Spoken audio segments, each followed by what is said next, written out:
రెండో విడతలోనూ కాంగ్రెస్ హవా. అత్యధిక గ్రామాల్లో సర్పంచులుగా అధికార పార్టీ మద్దతుదారుల విజయం. ఇంకా కొనసాగుతున్న కౌంటింగ్ ప్రక్రియ. తొలి విడతలో 3,911 సర్పంచ్, 29,917 వార్డులకు ఎన్నికలు, 415 పంచాయతీలు ఏకగ్రీవం. కాంగ్రెస్ మద్దతుదారులు 2,316, బీఆర్ఎస్ 1,157, బీజేపీ 256, ఇంకా మరికొన్ని పార్టీలు 481. బీజేపీ డిఎన్ఏలోనే ఓట్ చోరీ, సత్యం అహింసతో మోదీ, ఆర్ఎస్ఎస్ సర్కార్ను ఓడిస్తాం రాహుల్. సమయం పట్టినా చివరకు సత్యమే గెలుస్తుంది. బీజేపీకి లోతుగా ఈసీ పనిచేస్తున్నది. ఈ ఈసీ సపోర్టుగా కేంద్రం చట్టం తీసుకొచ్చింది. అధికారంలోకి రాగానే దాన్ని మార్చేస్తాం, ఎన్నికల కమిషనర్లపై చర్యలు తీసుకుంటామని వార్నింగ్. సర్ పేరుతో పేదల హక్కులు గుంజుకుంటూనే కుట్ర. తొలుత ఓటును తీసేస్తారు, ఆ తర్వాత ఆధార్ కార్డును రద్దు చేస్తారు. సీఎం రేవంత్ రెడ్డి. రాజ్యాంగాన్ని రద్దు చేయాలనే బీజేపీ చూస్తున్నది. రాహుల్ గాంధీ చెప్పడంతోనే దేశ ప్రజలు ఆ పార్టీని 240 సీట్లకు పరిమితం చేశారు. నాడు గాంధీ, అంబేద్కర్ లాగా నేడు రాహుల్, ఖర్గే పోరాడుతున్నారు. ఓట్ చోరీ వ్యతిరేక పోరుకు తెలంగాణ అండగా ఉంటుందని వెల్లడి. జాబ్ చేసుకుంటూ బీటెక్ చదవచ్చు. ఇక సగం చదువు కాలేజీలో, సగం కంపెనీలో.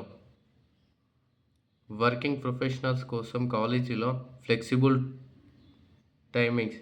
ఇంజనీరింగ్ విద్యా విధానంలో ఏఐసిటిఈ భారీ మార్పులు. కొత్తగా ఎక్స్పీరియన్షియల్ లెర్నింగ్ ప్రోగ్రామ్కు గ్రీన్ సిగ్నల్. టాప్ కాలేజీలకు 3 ఏళ్లకోసారి అఫిలియేషన్. యూనివర్సిటీలు ఏఐసిటిఈ అనుమతితో తీసుకోవాల్సింది ఆదేశాలు జారీ. బీజేపీ, బీఆర్ఎస్ మాకు పోటీనే కాదు, వచ్చే అసెంబ్లీ ఎన్నికల్లోనూ మాదే గెలుపు. మహేష్ గౌడ్. బీఆర్ఎస్ తరిగే పార్టీనే, ఇక పెరగదు. కేడర్ చెల్లాచెదురైంది. మంత్రివర్గ ప్రక్షాళన ఉంటది. ఢిల్లీ తెలంగాణ భవన్లో పీసీసీ చీఫ్ చిట్చాట్. ఫెయిలియర్స్ను కప్పిపుచ్చుకునేందుకు ఓట్ చోరీ గేమ్. రాహుల్పై కేంద్ర మంత్రి కిషన్ రెడ్డి ధ్వజం. స్థానిక ఎన్నికల తర్వాత బీఆర్ఎస్ గల్లంతు. 10 ఏళ్ల పాలనలో పంచాయతీలను పట్టించుకోలే. కాంగ్రెస్తోనే జీపీలు డెవలప్ అవుతాయి మంత్రి వివేక్. గ్రామాలను అన్ని విధాలుగా అభివృద్ధి చేస్తాం, పేదల సొంతింటి కలను నెరవేరుస్తాం. కాంగ్రెస్ బలపరుస్తున్న సర్పంచ్ అభ్యర్థులను గెలిపించుకోవాలని వ్యాఖ్య. మంచిర్యాల జిల్లా కోటపల్లి, చెన్నూరులో ప్రచారం. ఫుడ్ పాయిజనింగ్పై విచారణ కమిషన్ ఏర్పాటు చేయాలి. సిపిఎం రాష్ట్ర కార్యదర్శి జాన్ వెస్లీ. ధాన్యం కొనుగోళ్లు కోటా పెంచండి. కేంద్రానికి రాష్ట్ర సర్కారు లేఖ. కేంద్రం అనుమతించిన టార్గెట్ 50 లక్షల టన్నులు పూర్తి. దాడులు కొనసాగిస్తే మేం కూడా తిరగబడతాం, రోజులు ఒకేలా ఉండవు. కేటీఆర్. కాంగ్రెస్ హత్యాకాండ రాజకీయాలు చేస్తుందనే ఆరోపణ. బీఆర్ఎస్ కార్యకర్త మల్లయ్య కుటుంబానికి పరామర్శ. కాంగ్రెస్ రౌడీ రాజకీయం చేస్తుంది.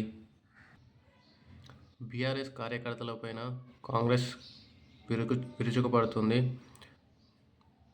బీఆర్ఎస్ కార్యకర్తలను కొట్టడం జరుగుతుంది అని కేటీఆర్ విమర్శ చేస్తున్నారు. రోజులు ఒకేలా ఉండవు, ప్రభుత్వం మారుతూనే ఉంటుంది.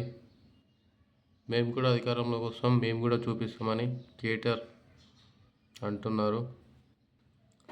మెస్సీ మ్యాచ్తో రాష్ట్రానికి ఏం ఒరిగింది? గంట ఆట కోసం 10 కోట్లు. సింగరేణి కార్మికుల నిధులు వాడుకున్నారని విమర్శ. మిస్సీ మ్యాచ్‌తో మన రాష్ట్రానికి ఏం అభివృద్ధి జరిగిందో చెప్పాలి అని చెప్పేసి కవిత అంటున్నారు.